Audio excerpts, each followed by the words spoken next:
Inagaw ng kapatid kong spoiled at favorite ang BF kong afam, kaya ginantihan ko siya. Hindi ko alam kung mali ako pero sobrang bigat na ng loob ko kay Darlene, ang bunso at paborito. Ako ang ate na laging kailangang magparaya. Lahat ng gusto niya kailangan kong ibigay. Noon, kung may gusto siyang laruan, ako ang dapat magbigay dahil ate ako. Kung may problema, ako ang napapagalitan habang siya ang laging kinakausap ng mahinahon. Ganito ang naging takbo ng buhay namin mula pagkabata. Sa school maldita si Darlene, ako naman tahimik at chubby, madalas binubuli. Siya ang nag-stand out bilang cheerleader, maraming kaibigan at sunod-sunuran ang mga tao sa kanya. Ako naman walang gaanong kaibigan at nasa sidelines lang palagi. Pero may isang bagay na ipinagmamalaki ko. Ang hilig ko sa pagsusulat. Nanalo ako sa isang provincial essay competition at sobrang saya ko dahil malaki ang premyo. Nakaplano na ako bumili ng tablet gamit ang pera pero nang malaman ni Mama, sinabi niyang kailangan nila ng pera para kay Lola. Pinautang ko yung napanalunan ko at pumayag ako. Ang mas masakit? Nalaman ko lang na ipinambili pala ni Mama ng bagong phone ni Darlene ang perang pinahiram ko. Hindi ko na sinabi kahit gaano kasakit iyon sa akin. Ganun na lang ako. Laging umaasa na isang araw makakatikim din ako ng katarungan. Sa lahat ng bagay si Darlene palagi ang nagtatagumpay. Dumating pa sa punto na pati sa pag-ibig siya rin ang nangunguna. Mula pa noong high school, lahat ng crush ko napupunta kay Darlene.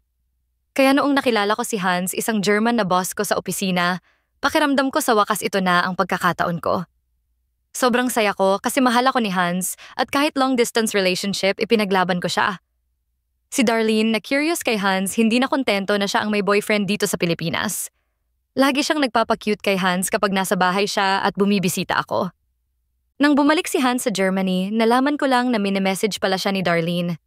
Nag-aalangan akong kumprontahin siya, pero nung ginawa ko ako pa ang napasama. Sinabihan ako ni Mama na dapat mag-break na lang kami ni Hans dahil hindi siya mapagkakatiwalaan. Hindi ako naniwala, pero nasaktan ako nang malaman ko na pumunta si Darlene sa Germany para sa isang job opportunity. Pagbalik niya, may mga litrato siyang ipinakita at may isang litrato kung saan nasa kama siya ni Hans. Hindi ko kinaya yon. Para akong pinagsakluban ng langit at lupa. Wala akong nagawa kundi iwan si Hans at pinabayaan ko na lang siya kay Darlene kahit na hindi rin sila nagtagal. Nandoon pa rin ang sakit at nadagdagan pa ito ng pakiramdam kong pati ang pamilya ko hindi ako pinanigan. Sa lahat na lang, kahit sa simple at maliliit na bagay, ako palagi ang nagpaparaya. Pero hindi ako nawalan ng pag-asa. 3 taon nang lumipas at nakilala ko si Marco, isang Filipino-Italian. Seryoso siya sa akin at sa wakas nakahanap ako ng lalaking hindi ako pagtataksilan. Naging masaya kami at nang mag-propose si Marco, akala ko ito na ang simula ng masayang buhay ko. Nakaplano na ako na sa family dinner ko i-announce ang engagement namin. Excited na excited ako. Pero biglang nagulat ako nung sumingit si Darlene. Sa gitna ng dinner, nag-announce siya na engaged na rin siya kay Neil at buntis na. Dahil sa pamahiing sukob, hindi pwedeng magkaroon ng 2 kasal sa parehong taon sa pamilya. Mas kailangan niyang maunang ikasal dahil buntis na siya. Kaya ako na naman ang magbibigay daan. Ako na naman ang kailangang mag-adjust. Sobrang galit ako noon pero tiniis ko. Pero hindi ko na kinaya nang mabalitaan ko kay Tita Linda, ang marites ng pamilya, na may posibilidad na hindi si Neil ang ama ng bata.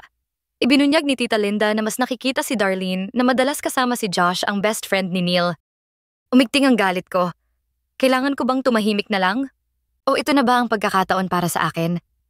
Dahil sa galit, gumawa ako ng dummy account at in-add si Josh. Doon ko nakita ang mga post nila ni Darlene at kitang-kita sa mga komento na may relasyon sila. Sinave ko lahat ng screenshots at kinontak si Neil. Isiniwalat ko ang lahat ng nalaman ko, pati ang ginawa ni Darlene kay Hans noon. Pinakita ko ang mga screenshots pati na ang mga pictures nila ni Josh na magkasama. Ilang araw matapos iyon, nakipaghiwalay si Neil kay Darlene. Nagwala si Darlene at Mama nang malaman nilang ako ang nagbunyag. Sinugod nila ako, sinisisi ako na sinira ko ang buhay ni Darlene. Gusto nilang magsinungaling ako kay Neil para sabihing peke ang mga ebidensya ko. Kapag hindi raw ako sumunod, hindi sila dadalo sa kasal ko. Pero pinanindigan ko ang ginawa ko.